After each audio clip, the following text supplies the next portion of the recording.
আমাদের দেহের ভেতরেই আছে এক অসাধারণ চিকিৎসা ব্যবস্থা, যা সক্রিয় হয় যখন আমরা ক্ষুধা অনুভব করি। আর এই প্রক্রিয়াটির নাম হলো অটোফেজি, অর্থাৎ নিজেকে খাওয়া। এটি এমন এক প্রাকৃতিক প্রক্রিয়া যার মাধ্যমে শরীর নিজেই অসুস্থ, পুরনো বা ক্ষতিগ্রস্ত কোষগুলোকে দূর করে নতুন ও সুস্থ কোষ তৈরি করে। আর এটাই শরীরের সবচাইতে শক্তিশালী টিকে থাকার উপায়গুলোর একটি, যা শরীরকে রাখে সতেজ, দীর্ঘায়ু ও রোগ প্রতিরোধী। গবেষণায় দেখা গেছে নিয়ন্ত্রিত উপবাস বা ক্যালোরি কমানো শরীরের অটোফেজি প্রক্রিয়াকে সক্রিয় করে। ফলে বডি কোষীয় স্তরে নিজেকে পুনরুদ্ধার ও নবায়ন করার সুযোগ পায়।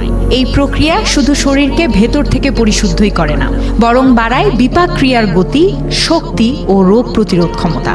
বিশেষজ্ঞরা মনে করেন অটোফেজি সম্পর্কে সঠিক ধারণা ও নিয়ন্ত্রণ ভবিষ্যতের প্রতিরোধমূলক স্বাস্থ্য ও পুনরুজ্জীবন চিকিৎসা ক্ষেত্রে গুরুত্বপূর্ণ ভূমিকা রাখতে পারে, যা আমাদের দিতে পারে প্রাকৃতিকভাবে দীর্ঘ, শক্তিশালী ও সুস্থ জীবন।